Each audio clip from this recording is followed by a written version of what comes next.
Welcome to Your Vote, Your TV's extensive coverage of the 2025 federal election, the 45th general election in the history of Canada. And joining me for the next half hour will be the Liberal candidate for the riding of Northumberland-Clarke, John Goheen.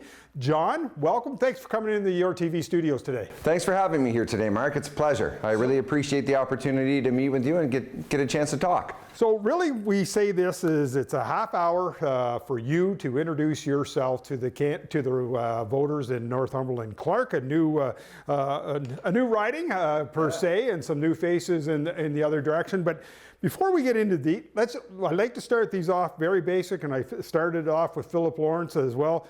Who's John Goheen? Well, John Goheen is, it's this guy, but I grew up here in Cobourg. I lived here from grades 1 to grade 9, and then at that point, my family, we moved back to my mom's family farm in Prince Edward County, and I ultimately graduated high school from ENSS in Brighton. So I've got long connection with the community, long connections here. Actually, as we knock on doors, it's great. I actually got a chance to knock on a door for a house that I used to live in. And the person who lived there, the resident, the constituent, was very gracious. She took me in, took me on a tour. I promised her I'd be back with pictures of me on her front porch a little bit later once things settled down. So it's great to be out, and it's great to be part of the community in this way. So give us some background as to the history of you. You said you've lived in this riding, but there's obviously more to that.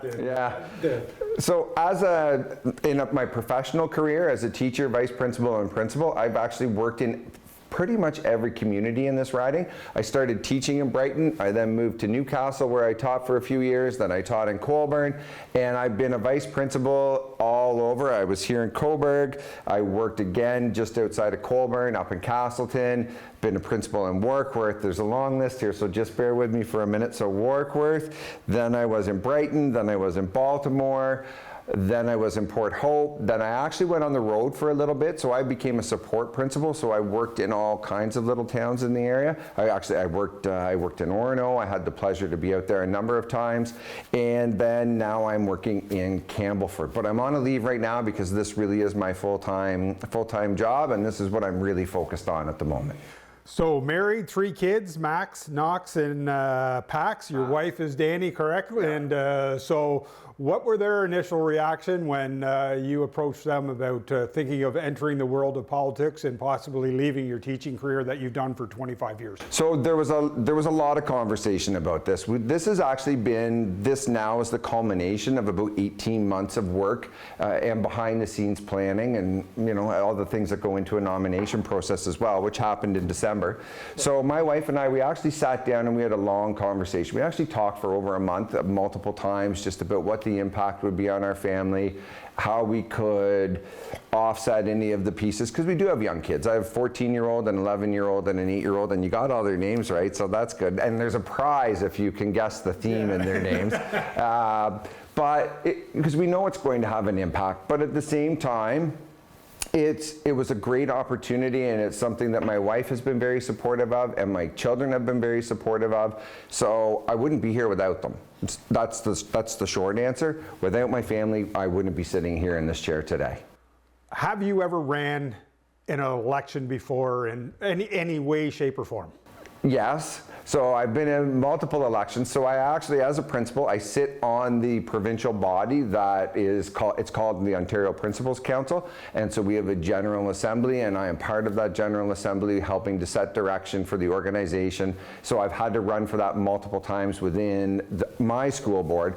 But as a candidate in an election of this type, this is my first sort of kick at the can, so to speak. But I've been involved in the past. I helped to run a call center in a past election. It goes back a little ways, so it was back when Paul Martin was running. Okay. So, but I have been involved with the party in various ways over the years.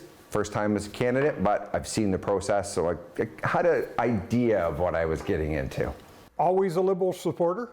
Yes, I've always been a Liberal supporter. I see the Liberal Party really as it sits in the center for me, right? So the Liberal Party, I think, balances fiscal responsibility with that care for Canadians, right? And that's part of the reason why I got into this race. So there were 2 reasons really. One sort of stems from my professional career, one from my personal life. So I've got, as I shared, 3 young boys. They're very important to me. My wife, also very important to me. But the reality is I want them to grow up in a Canada, the same Canada that I grew up in, where we looked out for and we cared for each other, right? We have to support each other. That's part of what has made Canada an amazing country and a great place to be for years. And then on the professional side, I've had the chance, I left the classroom as a teacher fairly quickly after about 6 years, and it wasn't because I didn't enjoy teaching. I loved working with students. It was more about I had a greater sphere of influence as an administrator because I was able to help to set direction for an entire school and community. And I think I've brought a lot to the communities I've been in. I've worked hard to bring new initiatives into schools to make the experience better for students and for families. And I see this as another sort of step in that. So now, instead of working with one community at a time, as the MP, I would have the opportunity to support multiple communities across our riding. You stated, and through my background, you won the nomination in December of 2024. Yes. At that time, Justin Trudeau was the leader of your party. Yep. Through different changes, through decisions of his own, he's decided to step down, and now we have Mark Carney in that position. So how has that changed you, or has that changed your philosophy at all with the fact that going from one individual to a different individual now? And getting involved, and has that changed or wavered in any way, shape, or form? No, it hasn't changed my philosophy. I'm still the same candidate I was before, and now with Mark Carney as our new leader. I think Justin Trudeau did some amazing things for our country. He is probably the only G7 leader in history that can claim to have cut child poverty in half through the Canada and Child Benefit. That's a significant accomplishment. He also brought in dental care, he brought in pharmacare, also big pieces, right, that have had huge impacts for Canadians and helped to put money on the table for families. And maybe some families are able to go to the dentist for the first time when they haven't had that chance. $10 a day daycare, right, across the country too. He's made some huge strides for Canada, but I will say I'm very happy to see Mark Carney at the helm. I endorsed Mark early on, and I believe his economic experience and his desire to protect Canada is unequaled, and he's the person to lead us through everything that's going on right now, because there's been a few things happen in the past couple months that have sort of changed how we're viewing ourselves as Canadians. So when going and knocking on the doors, and you, as we stated before we went on the air, you went at it pretty hard, took a break during the provincial election, and now back out there. So how do you differentiate between what has happened in the past, a number of issues that you just said that Justin Trudeau did while he was Prime Minister, to now with a relatively unknown Mark Carney and trying to set the table going forward? Yeah, no, that's a great question. And so the very first thing we ask when we knock on anybody's door, do you have any questions? We want to hear from the constituents, right? We're here, my view of an MP is one of service, right? We're in service to our constituents. We need to listen to their feedback. We need to understand what's important to them and what matters. So we ask those questions first. We get a lot of great questions. We have a lot of people who are paying attention, which is awesome, and I'm always excited when they have questions connected to what's happening. So that's been wonderful. We also have then had the chance to talk about how Mark Carney I think he's shifting the party a little bit more back to center right now. Mark definitely is balancing sort of that fiscal responsibility alongside the care. Like I'm sure you're aware, Mark's listened to the feedback from Canadians. He zeroed out the carbon tax for consumers. He will, based upon his platform when he was running for leadership, will look for ways to incentivize people to make green choices. So hopefully that will, is more of a kindness approach rather than a tax approach, right? So hopefully those pieces will help to show people that we're hearing their feedback, the feedback matters, and we're ready to make some changes to help to support you. So how does John Goheen get his name out there? Because, really at any time there's an election called, it's always in favor of the incumbent because of the fact that their name's been out there for, and Philip's been here for the last 5 years or 6 years. So how do you get your name out to differentiate, to let the people know, especially so quickly on the heels of a provincial election where you're going to a door saying it's like, weren't you just here, a month ago knocking on doors as well. Yeah. So we started hard out of the gate as soon as things opened up. We waited until the provincial was done just to help to avoid the confusion at the door, because it is hard for some people to receive multiple contacts. So we were out hard on the very first weekend after the provincial election.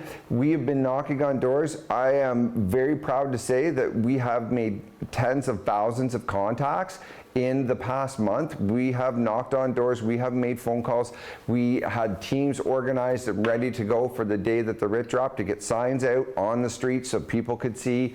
We're working hard to push the message. We've got a great social media presence, and that's due to the two people who really are putting together the videos, getting the social media out there. We have a great team of volunteers, and I can't thank them enough for all the work that they do, because they're out there working hard every single day, and I'm just happy to be a part of that process with them. Our team is amazing. I will say this, we just taped the show before you came in on the day of this taping, and a couple of the individuals remarked right away that the Liberals are winning the sign war early. Yeah, and that's our volunteer coordinator. She spent a lot of time organizing signs. She was making phone calls, getting packages ready for pickup. I went into the office to try to help, and my instructions were, don't touch anything. I know where everything is. So I just said, you let me know what I need to do and I will step back, because that's her lead, that's her project, and it's time for me to listen in that case. So it's certainly a time where you just go and knock on the doors and do what you need to do right now, and let the people in the background do the work of getting your name out otherwise. Absolutely. Some of the best advice I got was from one of the past MPs from this region, a really great man, Paul Macklin. I'm sure you know the name. So Paul told me early on, trust your team, John. You have to trust what they're doing, and that they're doing the right thing, and that they're there to support you. And I've taken that advice to heart, and I have 100% trust in my team.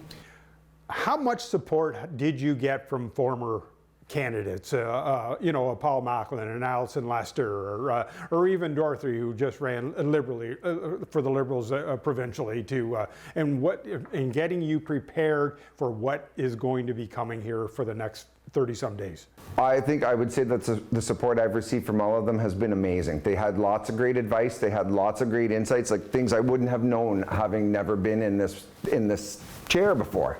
So they were able to offer me insights on campaigning, on getting out. Dorothy actually is a friend of mine, and I was able to connect with her to talk to her about her experience. So I have a ton of respect for the people who have come before me, and they offer an insight that I don't think anybody else has unless they've been in the role themselves. And so I've been careful to listen and to take that feedback in. We're up on our first break. When we come back, we'll talk about what you're hearing on knocking on all these doors. We'll talk about what your goals are for this riding, and you also have stated 3 goals as well for yourself that you would like to do as well and why you're running. So we'll get into those when we come back. More Your Vote with the Liberal candidate John Goheen for the riding of Northumberland-Clarke. Don't go away. We'll be right back after this short break.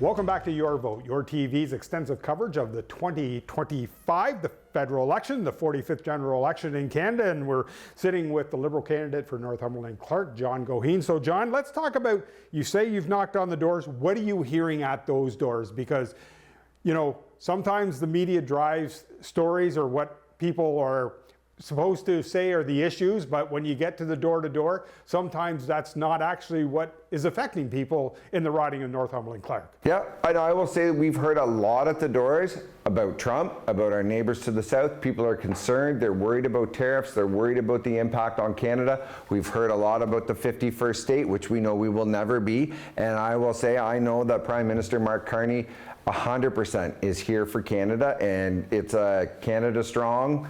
That's his approach, and he will make sure that we continue to be a strong, sovereign, independent nation.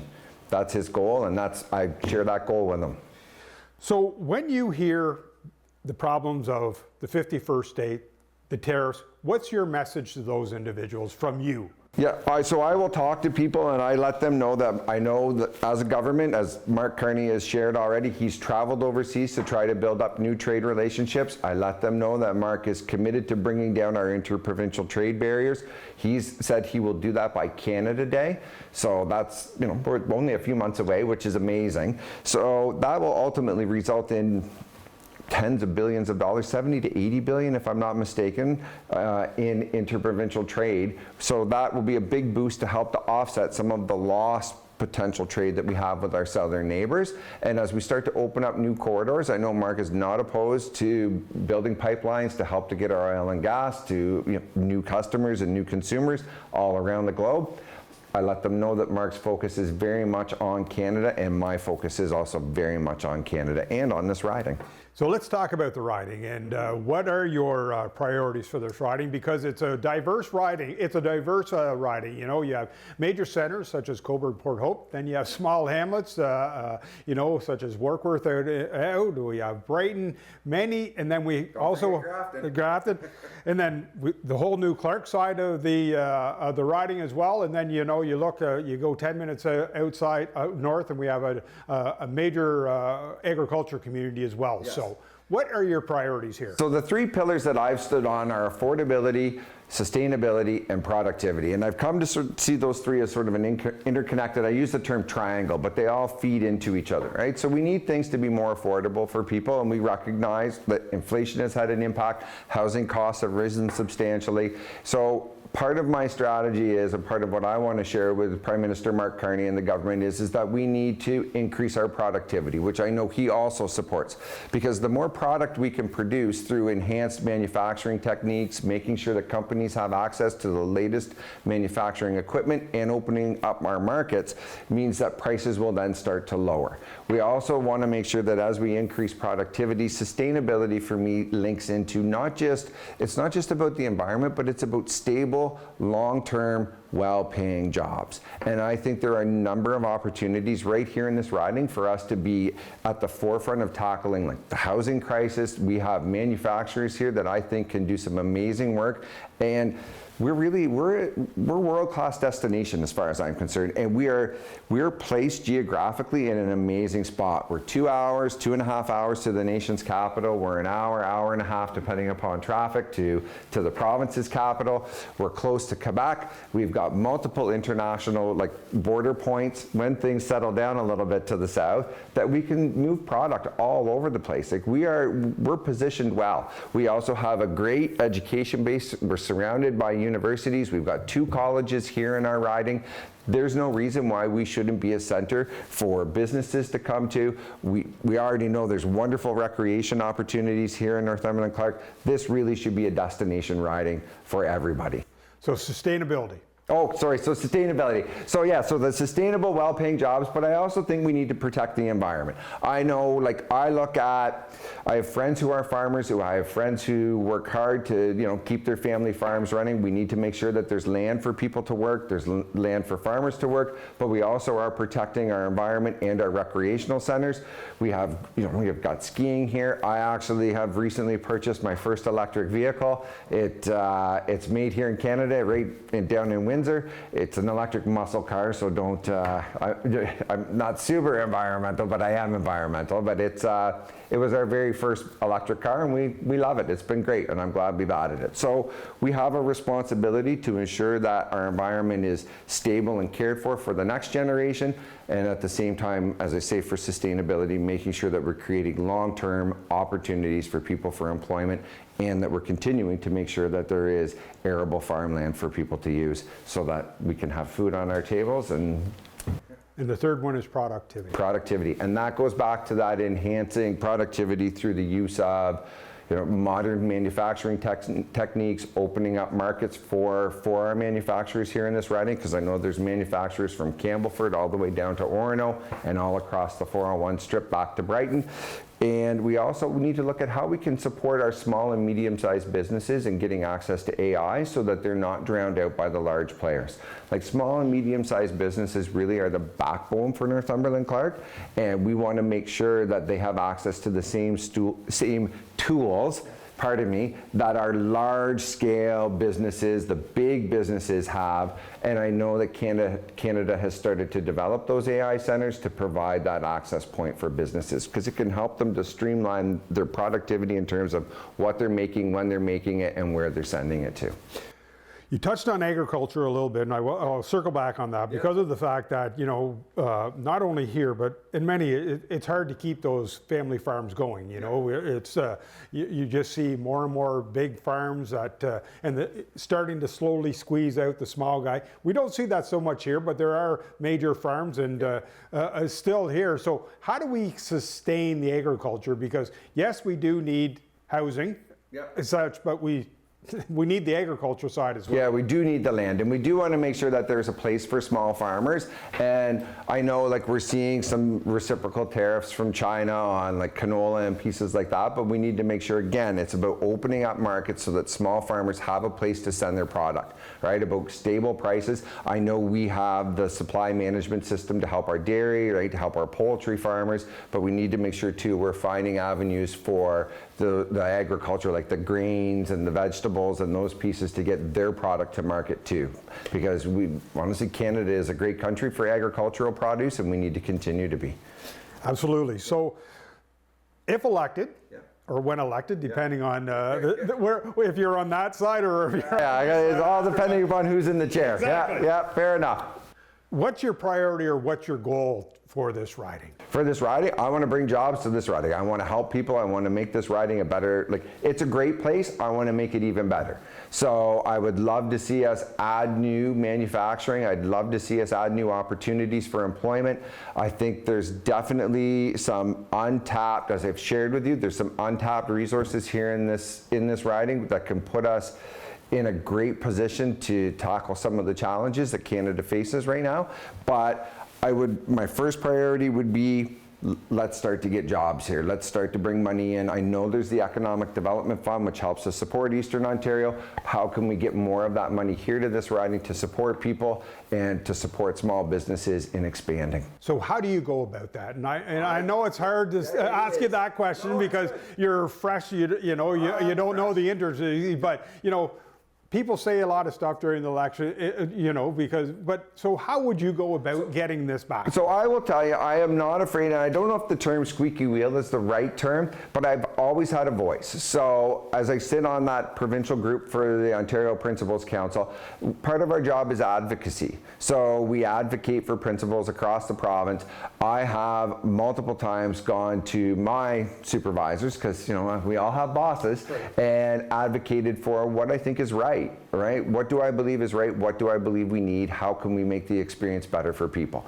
And so I can talk about it from a student perspective, and I just need to take that same experience in squeaking and take it to the federal level. And I won't be afraid to advocate for this riding and to speak out and to say that we need something, we need more, because we need a strong voice. We need somebody who's going to say, Northumberland-Clarke needs more. Northumberland-Clarke is an amazing place. We need to make sure we're investing in it. And I'll do that, because that's what I've always done. We see lots of challenges in many different communities of this riding. A lot of it has to be on the backbone of infrastructure. Here in Cobourg, we see right off the bat the beautiful harbour that is here that it needs work. We saw a little bit of money come in for a project, but